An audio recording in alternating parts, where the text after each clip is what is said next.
right. Welcome to Trust the Journey. I'm Melanie Curtis. And I'm Jason Moledzki. Our mission is to live, laugh, love, and learn together with you. We're here to create conscious connections, to grow, and to contribute through our practice of openness, honesty, vulnerability, humility, and trust. Trusting the entire journey. Oh yeah, the entire journey.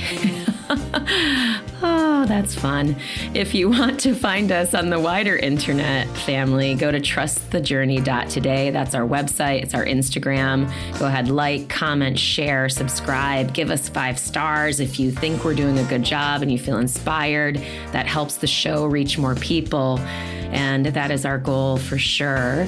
If you would like to join the Trust the Journey family or just support the show financially, you can do that through Patreon.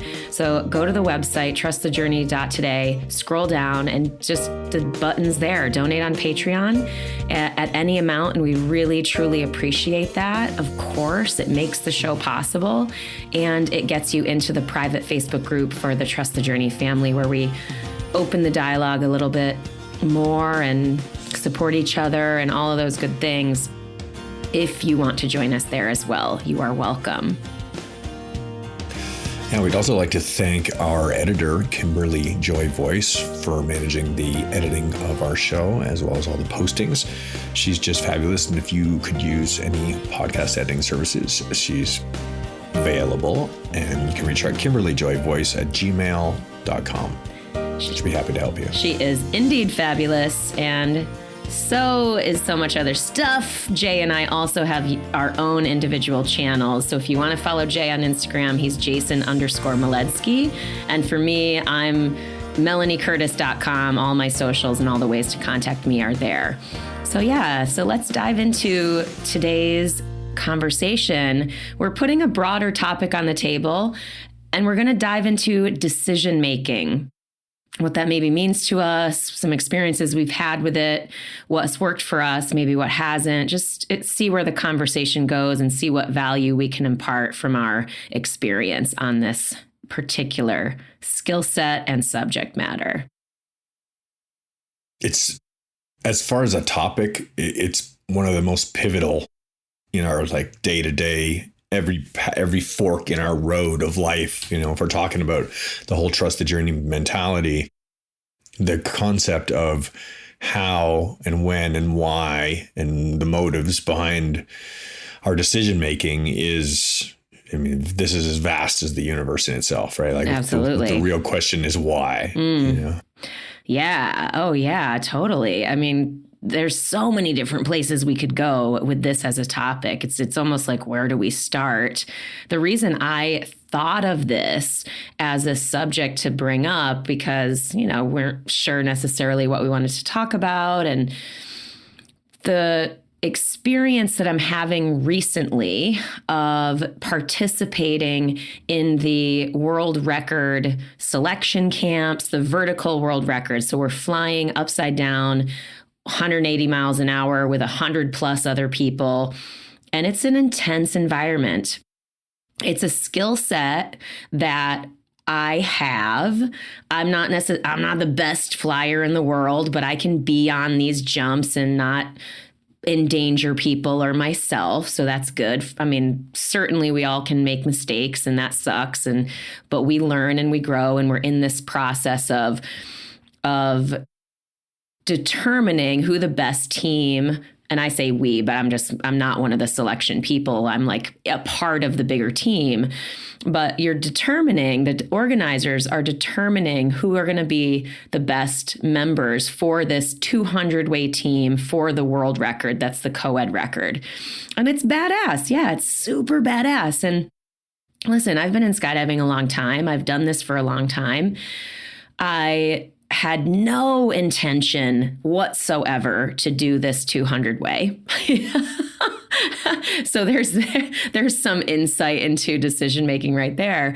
But there was an interesting, unique opportunity this year where the women's vertical world record is happening in November.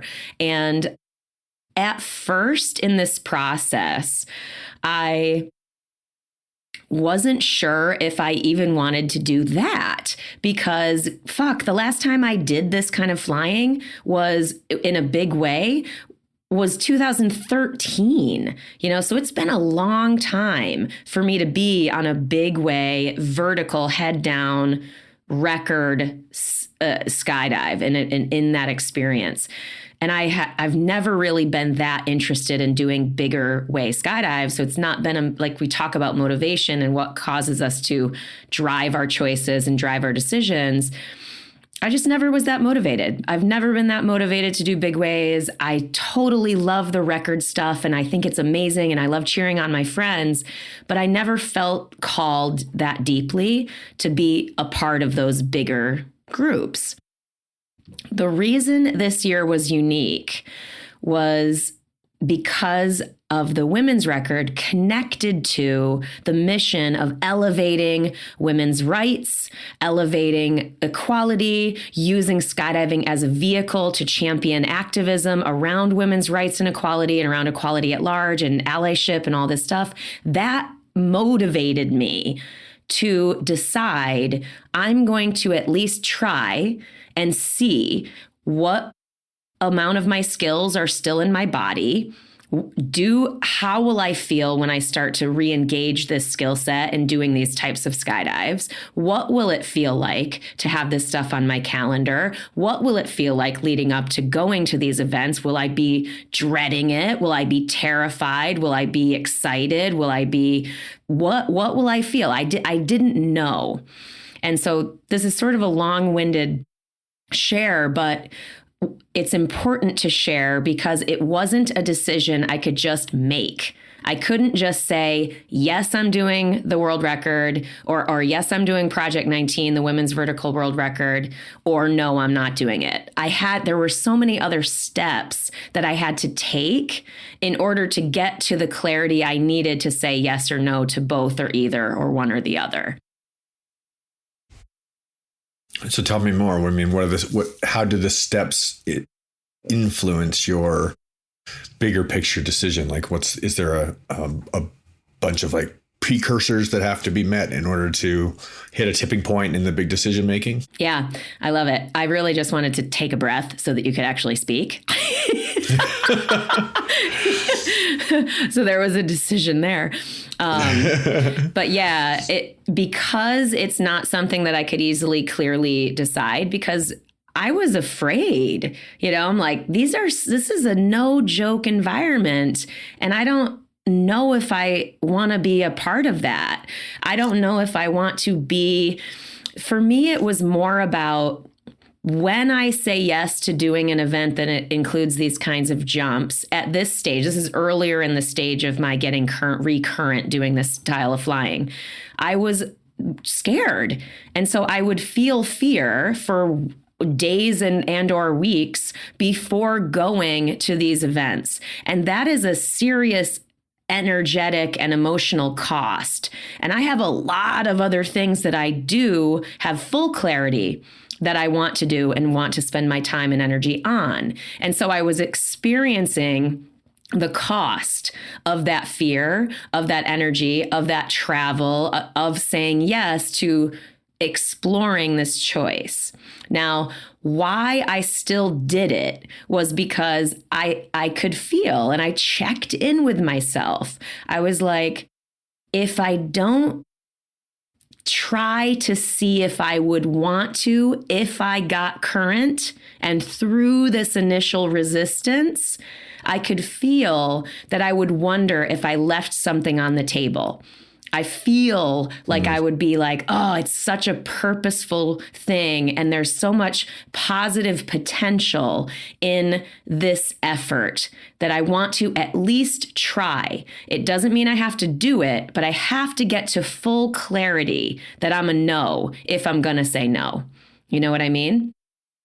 And I'm going to get to full clarity to say yes if I'm going to say yes. So I worked through those initial experiences, that initial feeling of dread and then an initial fear. And I decided to also talk with the organizers who happen to be some of my teammates on Highlight and are good friends of mine, and share with them, in order to even start to try to do this, I kind of need this kind of slot just so that I'm not terrified and I'm not totally fucking up.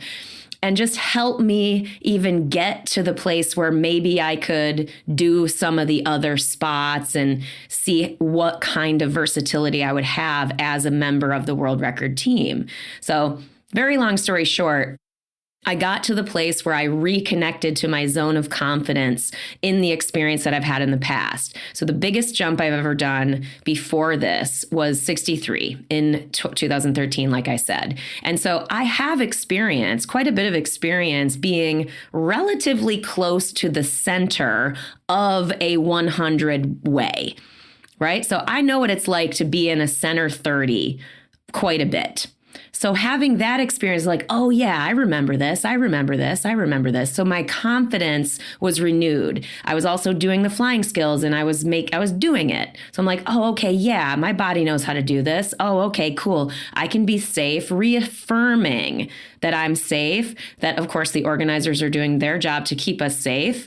Oh, this is what this looks like. Yup, this is what this feels like. So reminding myself and my body what I already know.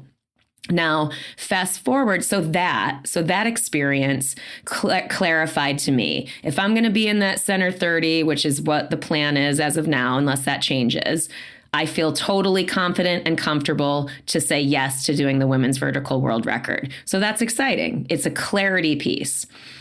Fast forward to last weekend when I did the 115 ways, which is the selection camp for the 200 way. It was more it was a continued exploration with my boundary on my decision being I would do the 200 way if I feel like I can do it with confidence and calm, right? That I feel like I'm going to be confident and calm doing it, as much as one can be doing a record, and do it and be a contribution to the team.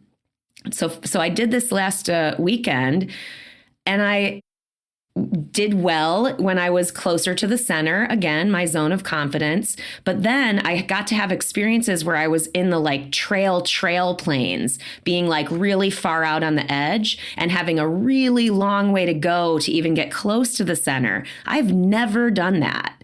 And it was scary. Like I was totally scared. I definitely fucked it up multiple times, which is totally normal. There's no problem with that in the sense that it was still safe.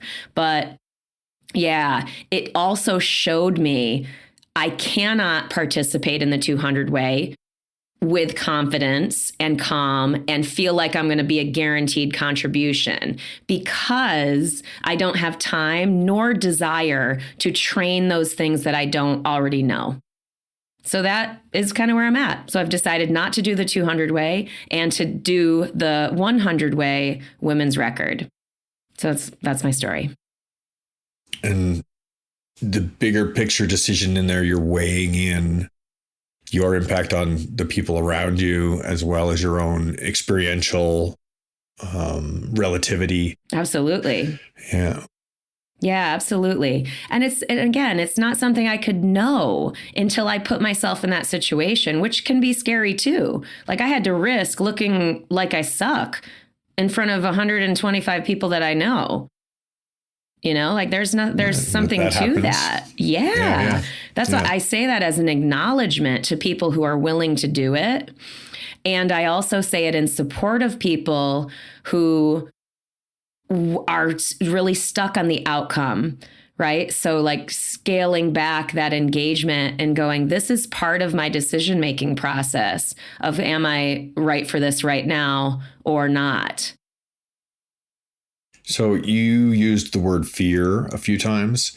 Fear is an incredibly powerful motivator. Mm-hmm. I'm curious to dive into that a little bit more. And is it all fear? And if so, do you know specifically what the fears are? And then, or is the anxiety also a part of it?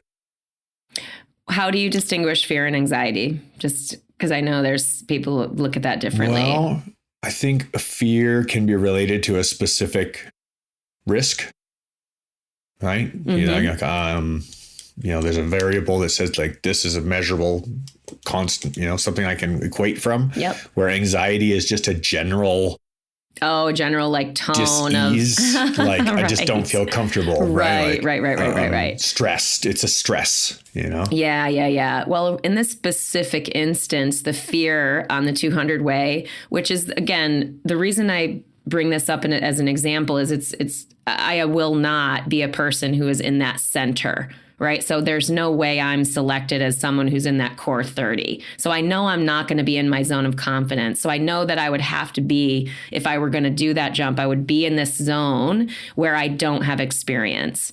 Right. And so part of what I learned on the jumps that I did was that I don't know if I can guarantee that I'm not going to be a danger to my friends. And I'm absolutely unwilling to do that. And I don't have the time nor desire to train. I know I could learn it. I could learn it. There's no part of me that thinks I'm incapable of what I'm talking about. I know I could be on the 200 way if given time and desire. But if I'm really honest with myself and I check in, I don't want to do it. And that's okay. And that's totally okay. But the fear, if I talk about an acute fear, one of them is being in that zone where I'm inexperienced and then having large closing distances and large closing speeds that I don't trust myself to know how to control. You said want to. So that's the driving force, right? Like the desire itself behind the decision making. So let's just kind of pull back into the bigger scope a little bit and say the wanting something or not wanting something. What's the actual root of that decision? The wanting and the not wanting?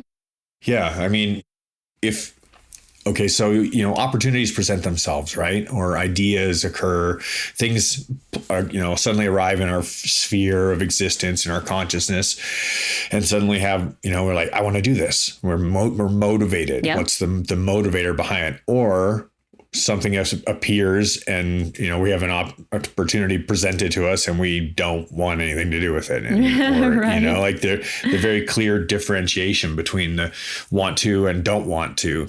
Sometimes they're really black and white and other times they're kind of gray, it's somewhere in the middle where we just kind of don't know.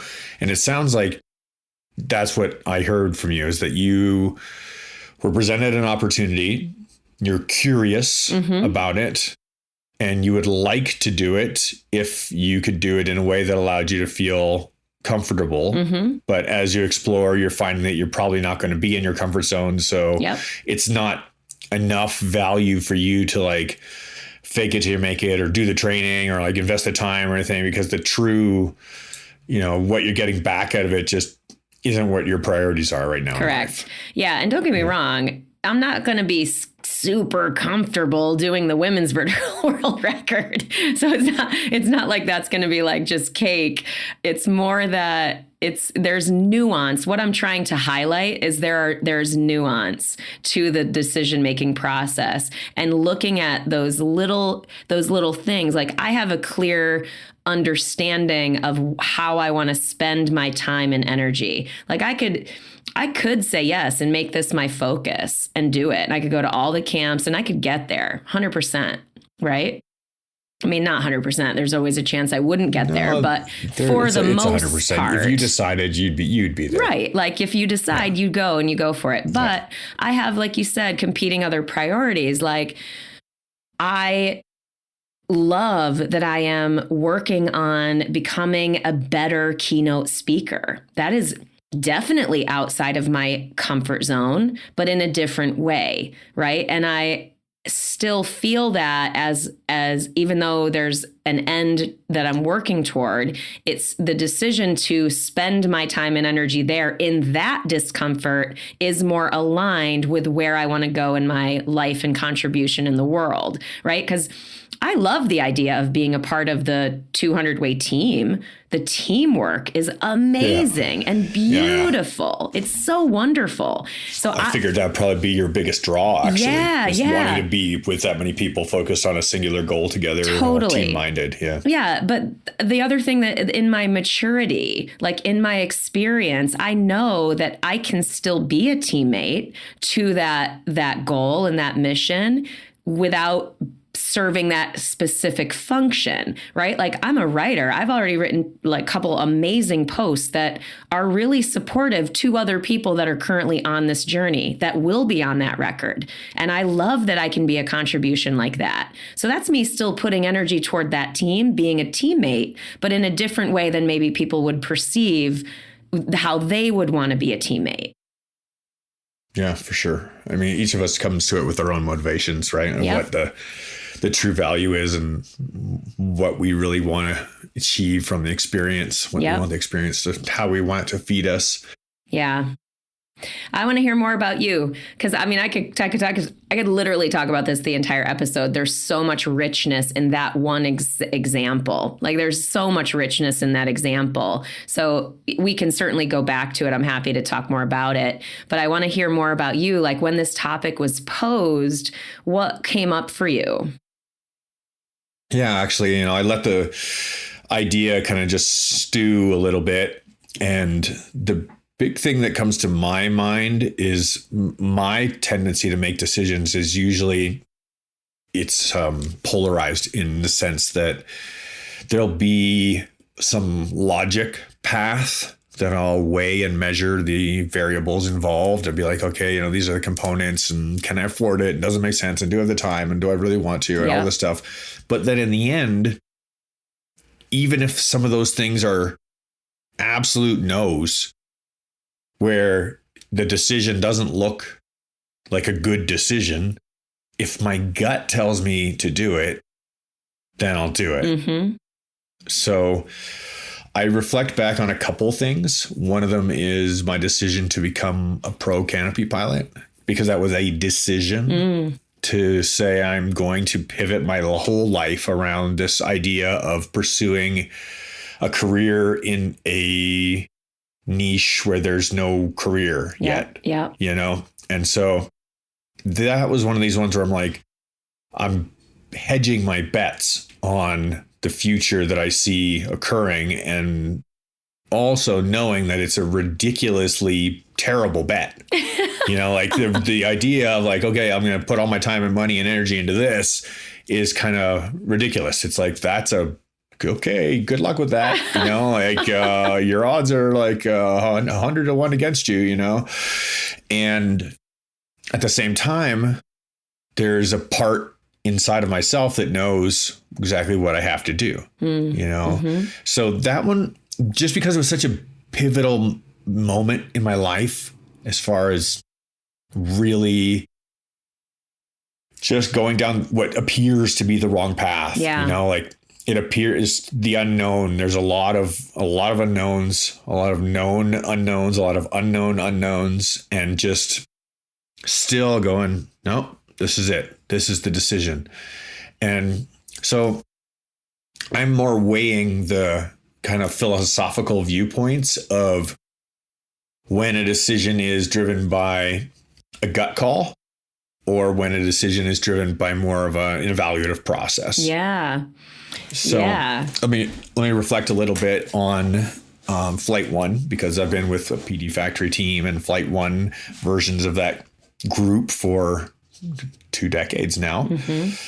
And we will go through an entire day of process where, whiteboarding things out, calendaring them out, budgeting spreadsheets, like building through an entire, whatever logic process you can imagine. And then at the end of it, we'll just kind of put a period on the end of that paragraph, and then we'll go, what does everybody's gut say? Mm-hmm. Right. And sometimes we'll annex an idea that looks like a great idea on paper just because it doesn't feel like the right call. So this is really where I anchor to when it comes to decision making, because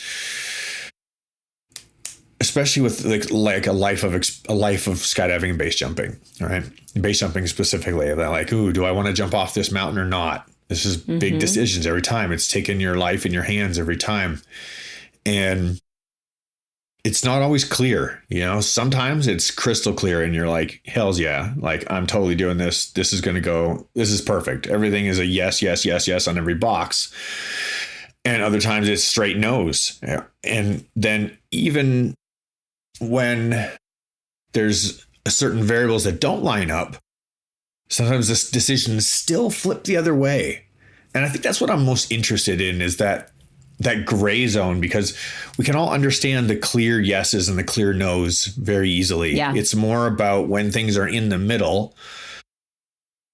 And then we got to look at our motivations and say, why do I need to do this? Or, what's the real value that I'm going to get back out of it? Well, yeah. And are there steps that I need to take to further inform myself that then will help me have more clarity, which is entirely what I was basically just describing about the big ways, is that I didn't have clarity. I didn't have a guaranteed yes, this is a yes. And I didn't have a guaranteed clear, this is a no.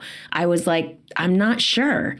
But what I am sure of is if I don't take additional steps to try to inform myself into more clarity, then I would potentially regret that choice. And so I wanted to move forward with those clarifying steps. You know what I mean? And it's interesting, I think, too, around the expectation of outcome and stuff like that, of what we think an experience will be like. We think, okay, it's going to be this, or this is going to be my experience. And again, I can continue to use this big way example from other people's perspective. They get on the jumps and maybe they're expecting to do better than they do. And they flail and they have the same feelings and the same thoughts that I have. But instead of me going, fuck yeah, I got some clarity, and I'm like really stoked about that, they're going, oh my God, whoa, I don't even think I belong here. You know what I mean? I'm so stupid for thinking I could even do this, or whatever, wherever their brain might go. Right. And then that's this rough experience that emotionally is painful, yes, but it still begs the question of what's the next part of your decision making? How committed are you to this end? Does this mean you re-up and you then continue to go to these camps to get your confidence to the place where it needs to be and your skills to the place where they need to be? Or does this mean, so there is those incremental steps in bigger experiences where we have to continue to assess what is our decision now? How does it connect to my bigger commitment? Is my commitment still holding? Or am I deciding away from something else after I do a gut check? Don't know. That gut check though, right? Like, I really feel like that's kind of the pivot thing where there's a difference between the mind and the body. Our minds will evaluate, measure, process, calculate, and then our gut doesn't do that. Our gut just feels. Our gut knows. Right? It's very interesting. And the more we practice feeling what that feels like, the more we can use it expertly, masterfully in these situations that are gray. Because again, it doesn't necessarily that, oh, we're going to do a gut check, so we're going to suddenly mystically fucking know what to do. It might just mean we know what to do next, not to do in a maybe bigger picture sense. You're making me think of a lot of the time that I've spent in nature when I don't really, I'm not following a path, or I've, kind of meandering through the woods on some trails, and you get to a fork, and you've got maps and compasses and, the tool sets and the knowledge and everything, but there's still an element that's like this way or that way, do I go this way or that way? And I think that at least from my own personal life experience, I've been studying the concept of whether or not we actually make all of our own decisions. Nice. Right? How much of it is conscious decision making? How much of it is a path that's just already laid out for us? Oh, interesting. Yeah. So a lot of this stuff happens subconsciously, where we just go about our lives and, we make a call and we don't even think about it. And that's the concept of free will, right? Like when those paths are there for us, is it really are we the ones making the decision, or is it already charted? And I think there's both. I think, based on observing that everything is polarized, that there has to be both. There has to be an element of, this is kind of your life destiny tree, right? Like it's going to go one of these ways. And within that, potentials, it can go, down different roads based on our ability to touch base with source, like that gut instinct, or the soul, our knowing, our inner knowing about what decision to make. And yeah, that kind of just leaves me in that like pondering space of, that's, true meditation for me is that ponder. Like that kind of, when all of a sudden the door opens and you're just kind of looking at a conscious realm where now we can, we could explore whatever ideas. And it's good to get comfortable with that space. Because I think in general, human beings, because we are meaning-making machines, our brain wants to know and wants to understand. The cumulus cloud looks like this thing, right? Like it's constantly making meaning, our brains. And that can really get in the way of the connecting to source. It can really, really get in the way. And so that, I feel like when you talk about meditation, if we talk about what useful things, skills, ideas that we can impart to the audience to take forward when they are looking at their own decision-making process or skill set or whatever, what might serve them, what they might now look at and reflect on and go, oh, wow, that is me. I constantly need to know. Oh, I'm constantly planning. Oh, and it's not that these things are bad per se, right? It's good to have clarity. I was just talking about that clarity, wanting to know, wanting to have that clarity. There's power there. It's that when we only have that and feel that that is our only way to make decisions, we miss the incredibly critical and powerful piece of that connecting to the inner knowing. So that requires us to practice. It requires us to sit in the discomfort of the unknown and to breathe and to connect with our body and to really reflect and go, what is it that I'm feeling? What is it that I'm experiencing? What thoughts are arising? And have that experience with that openness. I love that. You made me start thinking about a motivator, which is really, really powerful one. And it is based in fear, but it is the effect of, say, the negative effect against our decision making, which is fear of being wrong or being, doing something incorrectly, making the wrong decision. So there's decision paralysis. Totally. And then there's also just saying no because of the pure risk of being wrong and not succeeding as the result of the decision. And this topic as a whole, after a lifetime of coaching people, I see it every single day. People are on the fence about a decision because they're worried about the outcome. And one of the things that I've learned and I have to express gratitude for is embracing the idea of being wrong as a positive outcome to a decision. Yep. Right? Love it. That frees the decision-making process. It frees us from that analysis paralysis, for sure. Yeah. So I think I got this from training, years and years and years of getting up and doing repetitions of the same thing and try to get better and better at it. And you're uncharted waters a lot of the time, trying to, find plot the best route forward in a place where there isn't necessarily a map or a guidebook or, and so that sounds like life, right? So yeah, right. you're just, you're like, okay, well, I'm going to try and be better at this. And what that means is, and this is what I try to tell my students. I just ran a course last weekend and I had a great class of students who are excellent. And I always like to start off the day by saying, look, we're here to make mistakes. What's going to happen throughout the first part of this experience is our performances are going to go downhill and we're going to degrade and we're not actually going to do as well as we might normally do at something because we're in an unknown space and we're trying new things.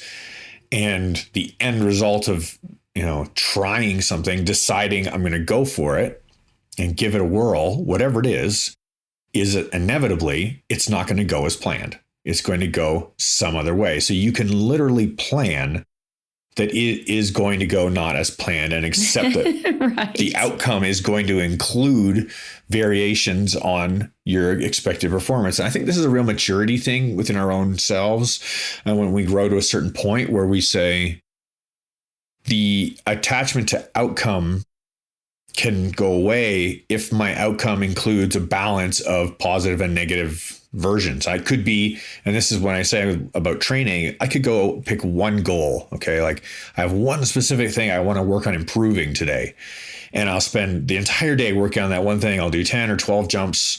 I might spend the entire day at a computer, whatever. Like you spend the whole day working on it and you make no progress or you go backwards. Yeah. Right. Right. You go backwards. You're like, okay, now I know. Now I'm more confused about where I was before I started because you've gone down this potential growth path and you haven't necessarily found any way to go. It's just. Yeah.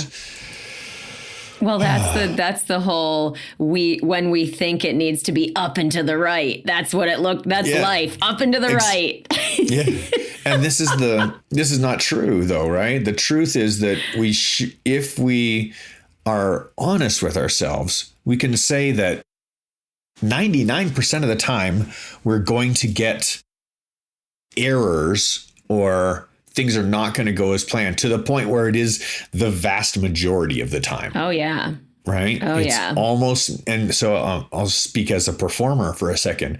How many times have I practiced a musical piece and I get it just honed to where it's like absolute perfection in the studio and then go to perform it live and there's a little hiccup, glitch, some little variation. And I'm like, I can tell you for a fact that it never, 100% of the time, never goes the way that you plan it to go. Yeah. A lot of the times it will go in some universally destined way where there's like something that's like, oh, there's the imperfection, like the imperfection has to be there. So yeah, I love embracing the erroneous. Yeah. I'm here to be wrong. I'm here to make mistakes. Totally. This is so freeing to our learning and growth process. Oh God. I was like, everything's imperfect or you're going to make mistakes. I feel like the first thing I thought of was just like love relationships. Like it's so funny because how you're iterating, you meet, unless the person who's been married from their high school sweetheart for the whole life and all that. But even then, I imagine there's dynamic issues and there's things that you were working on inside of that partnership. But for those people that are like dating and are, dating different people and iterating with different relationships with different actual human beings, it's a comical thing when you're saddled with this idea that that's not okay. When that's not normal. Like that's totally normal. Like, of course it would just be like anything else where we would have to grow and learn and make mistakes in that process. And it's so funny because it does go back to this idea of being okay with the discomfort.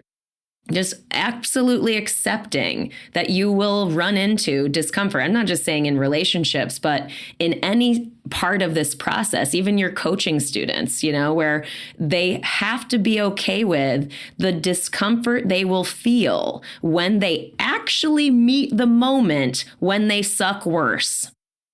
Yeah. Right? Like that is so important to really get okay with that part of the process. Because I love that you brought this up around decision making, Jay, because I think it is one of the great tragedies in humanity where when people feel immobilized by that fear to try. And it's just like in Joelle's episode, her Conscious Connections episode more recently, how she talked about experience as a teacher, experience as a gift and a guide. But if we're stuck and immobilized because we can't make a decision because we're afraid of the discomfort, or we're afraid of fucking up, or we're afraid of proving to ourselves that it's never going to happen, or we're this or we're that, that's like a real tragedy. So I love that we're talking about this relative to decision making to help people start to reframe and go, the experience itself is the value.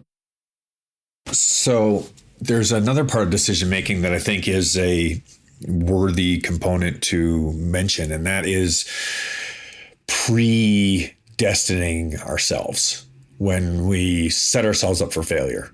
So nice. Like we go into something half-heartedly or without full confidence or without even putting the potential on the table that it could go the way that we're hoping or wanting or told that it could go. Mm-hmm. But we go into it with like a set, the decision is already made that it's not going to work. Right. Right. Mm-hmm. I see this. I mean, we've all been through it. We've all done it so many times to ourselves. And as a coach, I see it all the time where somebody says, okay, well, I'm going to go do it. And they have no confidence that is right. Of the ways that it could go correctly, or the desired outcome is not even on the list of potential ways that it might go, because there's no, I don't know if it's confidence or faith. Like, what's the word that really sums up that element that expresses our belief that that potential could be the outcome, and your relationship thing brought it up, because I'm like, oh, that girl, no way. Mm-hmm. She would never go out with me. Yeah. Right. Yeah. So what, where does that come from? There's some like precursor in our evaluation process that denies ourselves the potential to even achieve what we're looking to achieve, or to succeed, or to live or experience or whatever, because we already decide, usually subconsciously, that we don't believe in ourselves. Yes. Huge. Yeah. It is a self-protective emotion. It's a self-protective defense mechanism around the emotional pain we would feel if we experience the thing that we are deeply afraid of again. Right? Because like the idea of experiencing the thing we are deeply afraid of, it's theoretically, if we aren't aware that we're working on that, right, that we are trying to heal that, right, that's not reality, but something deep inside us tells us it is, and it's very painful. Right? Every time we get evidence of that, it's very, very scary. So until we pull that stuff out of our insides and into the light to look at and go, oh, I see why I would feel this way and think this. And I know that's kind of false, and it's a false reality that I don't need to put into my future. But until we pull it out and look at it in the light, it's in there. And that's when people usually put these defense mechanisms in place. So, I feel like a lot of that kind of patterned behavior is programmed into us as children, where at some point in our lives, we're given some positive or negative reinforcement towards the idea of how things are likely to go for us, and somebody that's key in our growth kind of puts they put the line on the table and they say, this is the way that it's going, and this is the way it goes for you. Yeah. And we believe it, we have to really work on ourselves a lot to get out of those things and say, no, maybe it can go that way. It's hard to do that. That's part of the work, for sure. Yeah. Part of the work, part of the healing, part of the I think, practice of becoming a decision maker that has the ability to access, because like otherwise, if we say we decide in a direction towards something that we don't feel is possible, then okay, fine, we're manifesting the sort of quote unquote negative outcome. And then we are proven right because we are resting in this idea that it is not possible. Cool. Great. You're right. Awesome. Proved myself right again. Yeah. Proved myself so I feel right like again. I have control. Yeah. I have control because I proved myself right. Exactly. So that I bet everyone listening has experienced that, where they're like, all right. And like you said, they go in that direction. They decide in that direction. They're like, hey, I'm going to try it. But deep down, they aren't connected to that possibility being actually available to them because of whatever is in the way. So those experiences that we have when we decide toward a direction, but we kind of know, if we're really honest with ourselves, that we're blocking it. We want to come back and look and go, why am I blocked in this direction? And I could talk about this in terms of entrepreneurship, for example. I was just on this amazing expert session with my consulting group, and how we were talking about just varying ways to decide and determine your pricing. And there are some people that literally charge $250,000 a year to work with them as a consultant, and that's probably a price that would elicit some discomfort in people if you were to say, I cost $250,000 a year. Silence, no justification, no talking about why. And, there's an interesting experience around that, usually because there is internal stuff to work out about either money and our relationship to it, or our awareness and our relationship to our own value and the value we bring to the people that we work with. So there's a lot there too, in that simple lane. But anyway, all that said is going to the part where we then do believe in the possibility. We've done that work and we go, I can step into rates that reflect where I actually energetically sit in my work now. Cool. I can step into love relationship in a way where I believe in love, and I believe in the possibilities that I was afraid to believe in before because XYZ ABC healed, yo, whatever, I don't know, but you know what I mean? Yeah. Oh.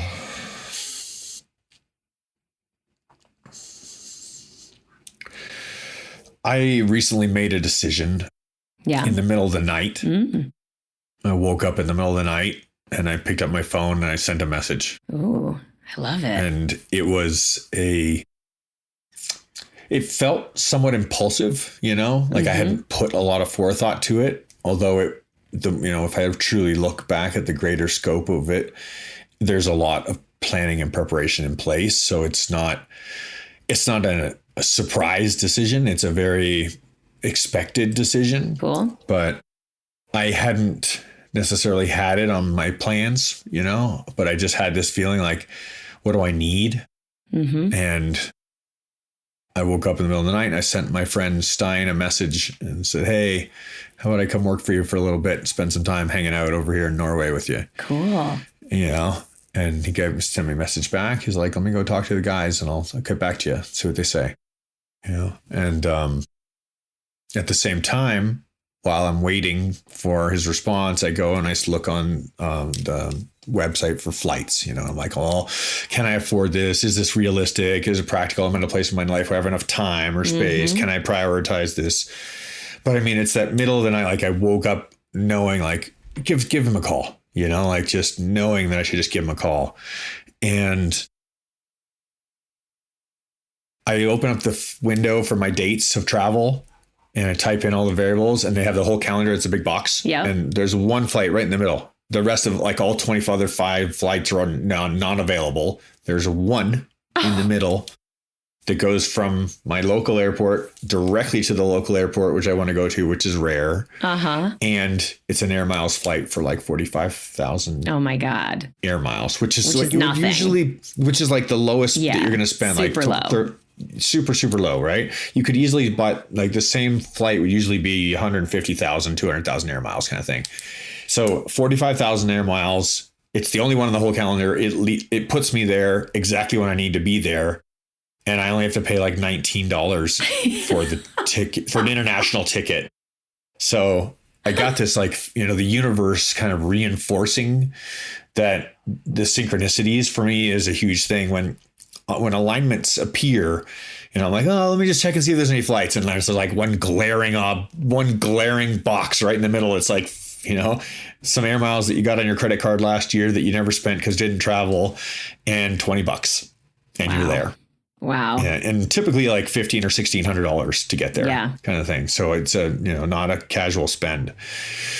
So when those reinforcements, those reminders, those consistencies or alignments occur for me, that really helps me to feel confidence in the decision making. And just as I was saying that, I looked up at our clock and it said 55555. So number sequences are one of my other favorite ways that I find that like some peace with the decision making and knowing that if I'm not worried about being wrong, and there are no wrong decisions, right? We're both believers in it's all just lessons, right? Yeah. There's going to be lessons like this is a good outcome. This is a less than good outcome, but I don't even say bad. It's just another outcome. Yeah. Yeah. That's all for us.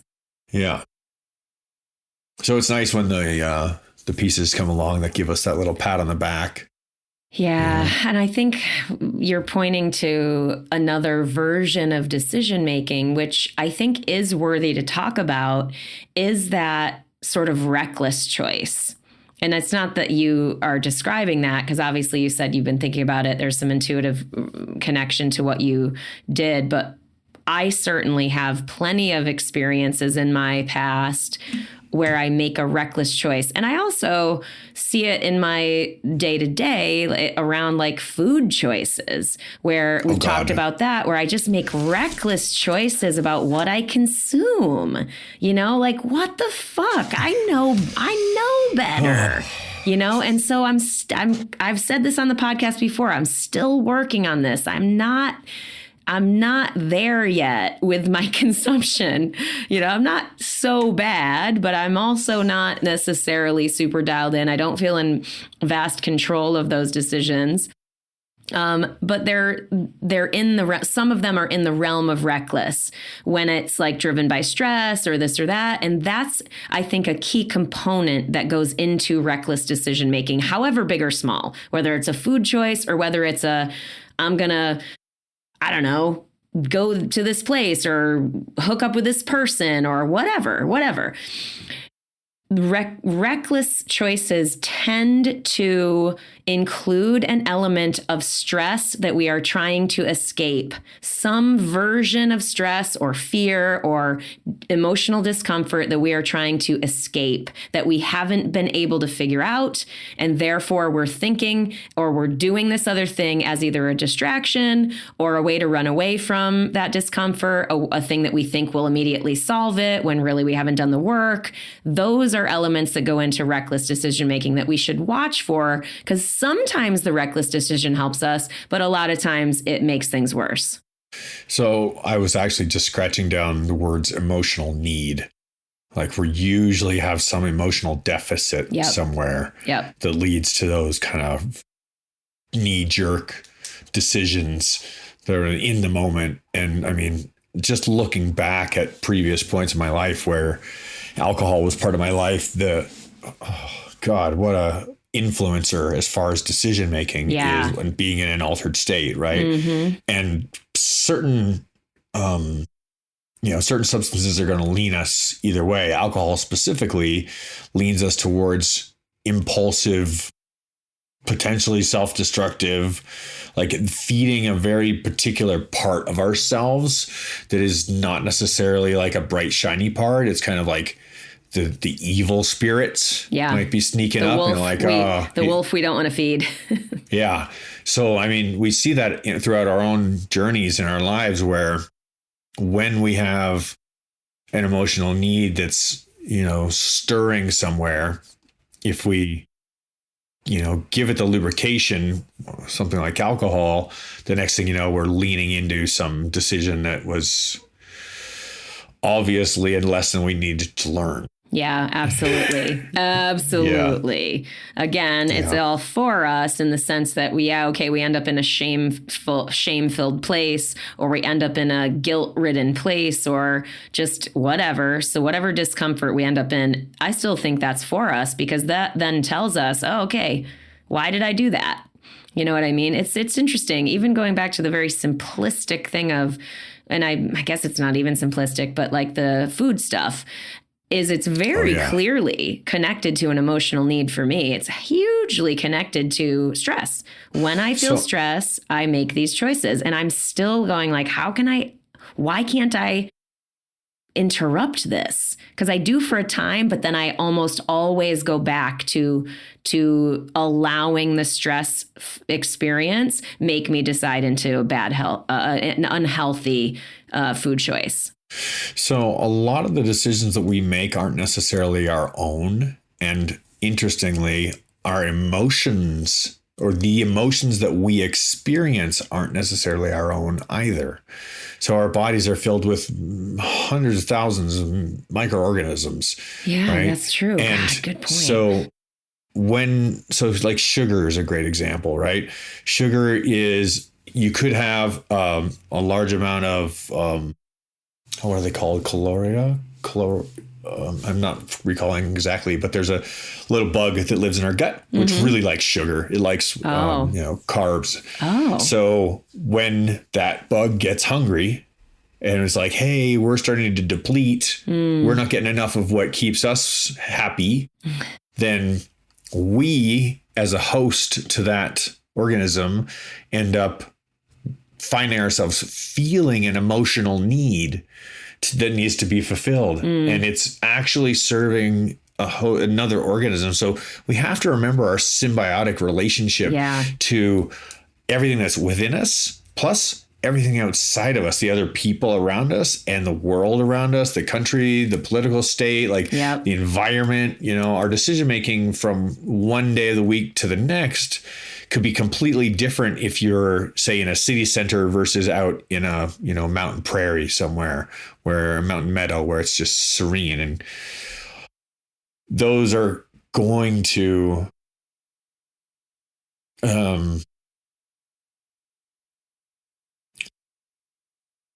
the amount of influence that we're actually susceptible to is something I really want to pay some respect to, because Absolutely. There's so many versions.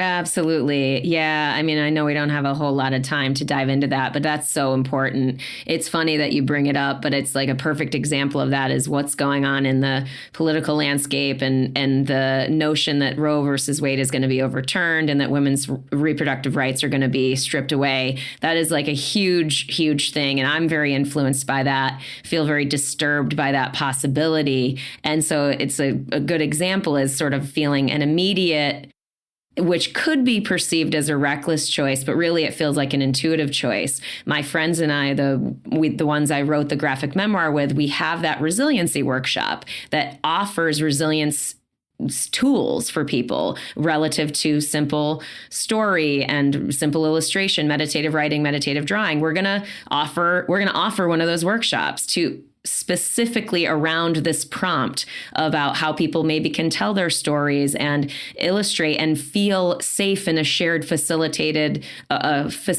share out space. But I made that choice this morning to be like, let's offer one of our workshops, because this is an acute time in a crisis when there's a lot of people that could use support.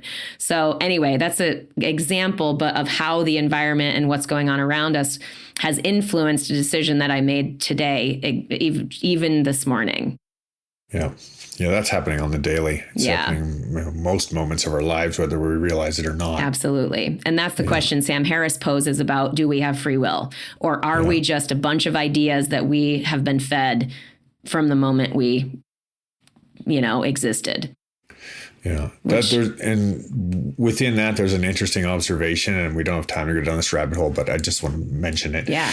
Imagine the tribes person who is born into a simple life, more in touch with nature and just being, in the natural environment all the time. If you don't have as much external pressures programming you as to how to think or feel, then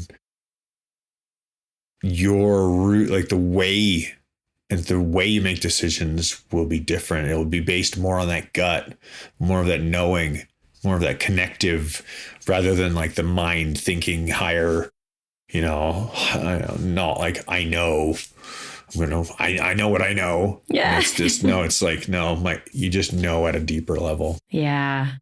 Anyways, I think this is a great point to wrap, because we could easily wander and meander. Easy to wander and meander. And I think I love it that these conversations always open up. And everyone who's listening, like, we always say this, but we welcome your feedback. And if you really do want to meet us in deeper dialogue, or you want some support, join us in the Trust the Journey family. Just go to Patreon, our website, trustthejourney.today, donate on Patreon, $2 a month, and you're in there, and we would welcome you there. And thank you to Kim, our editor. She's amazing. Hit her up, KimberlyJoyVoice@gmail.com. And God, we just love you so much for being here and supporting us. But Jay, any final thoughts?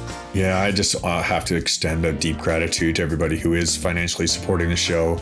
It is what is making this show possible right now. You are the ones responsible for bringing this to air just as much as Melanie and I are. So thank you very much for your continued support and donations. And I encourage anybody listening who's on the fence, come join the team. Be part of the Trust the Journey family. Yeah. Love you guys. Love you. Bye-bye.